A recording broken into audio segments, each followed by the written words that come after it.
Hello everyone, welcome to class 5th Moral Science, chapter 4, The Racing Stag. Knowing your strength and weakness. First of all, I want to tell you about the stag. Stag is a fully matured mail dear यानी पूरे तरीके से एक युवा बड़ा mail dear हिरन जो होता है उसको स्टैग बोलते हैं. ठीक है.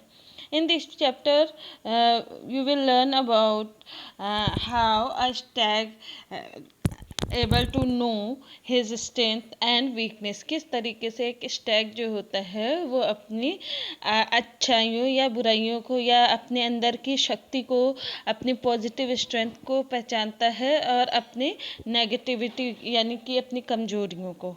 Okay. So read ahead. We all have some strength and weakness in our personality.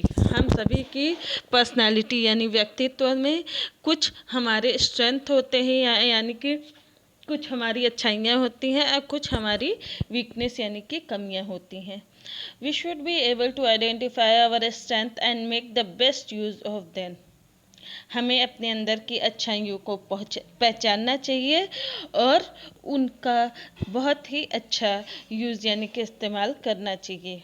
We should also be aware of our weakness. हमें अपनी कमियों को भी जानना चाहिए. We can always work on our weakness and improve them. हमें हमेशा अपनी कमियों को पहचानना चाहिए, उस पर काम करना चाहिए और उनको इम्प्रूव करना चाहिए यानी कि उनको सुधारना चाहिए. So let's start the chapter. Once upon a time a beautiful stag lived in a forest. एक बार की बात है कि एक बहुत ही सुंदर मेल हिरन, मेल मतलब पुरुष, मेल हिरन जो है वो जंगल में रहता था. One day a group of hunters visited the forest to hunt wild animals. एक दिन हंटर्स मीन्स शिकारी. ठीक है. एक दिन शिकारियों का ग्रुप जंगल में आया जंगली जानवरों का शिकार करने के लिए. Seeing the hunters approach, the stag ran into the bushes, but his antlers got entangled in the woody bushes. शिकारियों को देखकर, शिकारियों को का अप्रोच यानी कि आक्रमण देखकर वो जो स्टैग यानी कि हिरन था वो बुशेज यानी कि झाड़ियों की ओर भागा. बट लेकिन हिज एंटलर्स मीन्स जो उनके सींग होते हैं वो. ठीक है. वो झाड़ियों की तरफ भागा लेकिन उसके जो एंटलर्स यानी कि जो सींग थे गॉट एंटेंगल्स. एंटेंगल्ड मीन होता है ट्विस्टेड यानी कि ट्विस्ट हो गए, मुड़ गए, आपस में फंस गए. उन कहाँ पे फंस गए? वो जो झाड़ियाँ थी उन झाड़ियों में इस हिरन के सींग फंस गए. With all his might, he pulled the antlers from the bushes and managed to escape from the hunters. बहुत कोशिशों के बाद वो अपने एंटलर्स को उन झाड़ियों में से खींचा और बहुत मतलब कि अच्छे तरीके से उन शिकारियों से दूर भाग सका. He ran and until he reached a bright clear stream of water flowing through the grassy meadows.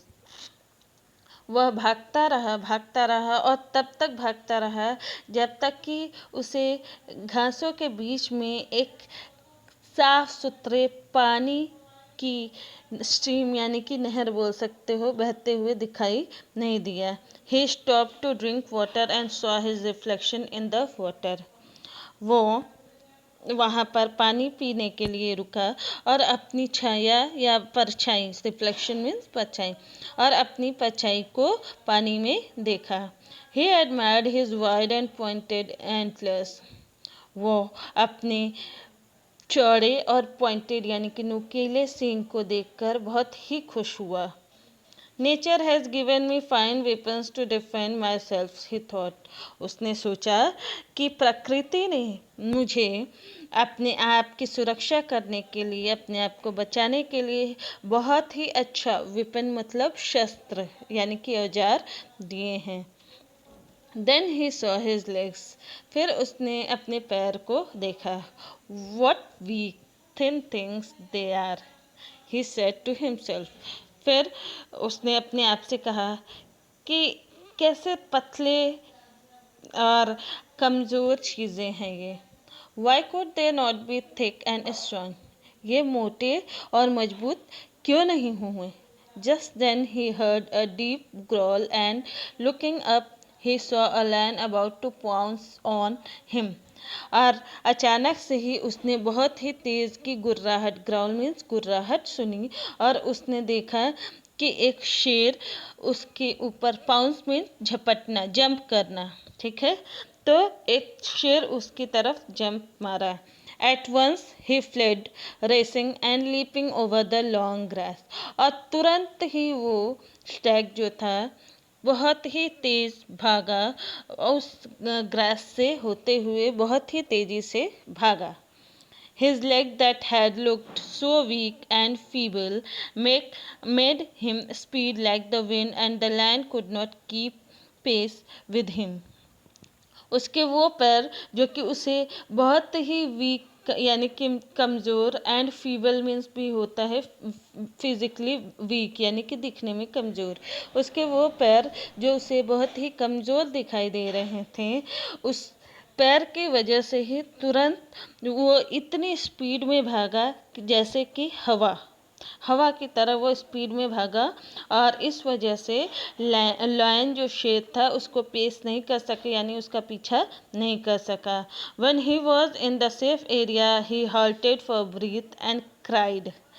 जब वह एक सुरक्षित स्थान पर पहुंचा तो वो वहाँ पे halted मतलब स्टॉप हुआ, रुका, और वहाँ पे उसने सांसें ली और चिल्लाया, What a fool I am! मैं भी कितना मूर्ख हूँ।